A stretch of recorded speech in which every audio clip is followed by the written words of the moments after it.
alias Vicent Gandia, les matemàtiques deixen de ser només números per a convertir-se en una ferramenta clau per al futur. En el marc del programa Guils for STEM, l'alumnat rep la visita d'una experta que ha dedicat part de la seva vida a la investigació i a la tecnologia més avançada. Les matemàtiques no són sols teoria, també ens ajuden a resoldre problemes de la vida reals amb ordinadors molt potents. Pío Carrat a la SAED va estudiar el grau en matemàtica computacional en la UGI, després el màster en computació paral·lela i distribuïda en la UPV i el doctorat en informàtica en la UGI. Hola! Actualment és professor ajudant en la Universitat de València, on centra la seva investigació en la computació d'altes prestacions. En la presentació, quines preguntes tingueu?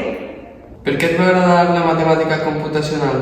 Pues em va interessar perquè combina dues àrees que m'agraden molt, tant les matemàtiques com també la informàtica.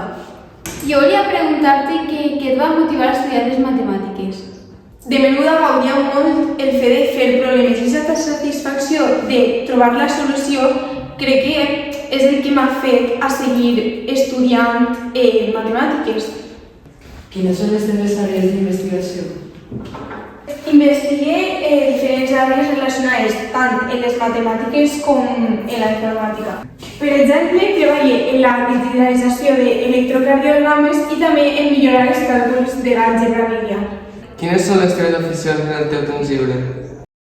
Pues en el meu temps lliure m'agrada passar temps a la família, amb els amics, també gaudir de les meves mascotes i fer escape rooms per desconnectar. I l'altra pregunta que tindria és quina part de la teva disciplina tindries interès en aprofundir? Pues mira, ara mateix m'agradaria aprofundir més en les matemàtiques i en la computació quàntica, ja que és un camp relativament nou i que em llama molt l'atenció. Per últim, has trobat alguna dificultat per ser-ne, no? Pues mira, a títol personal no he tingut dificultats per el fet de ser dona i sempre m'ha tractat en respecte, però sóc conscient de que hi ha un problema encara, per això faig aquesta feina, és com una lluita i això hi ha que seguir perquè encara trobem desigualtats en el camp laboral.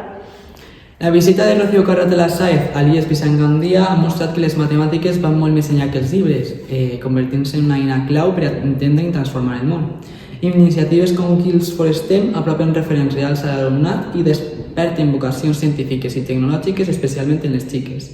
Sens dubte, experiències com aquestes deixen empremta i obrin la porta a futures generacions d'investigadors i investigadores.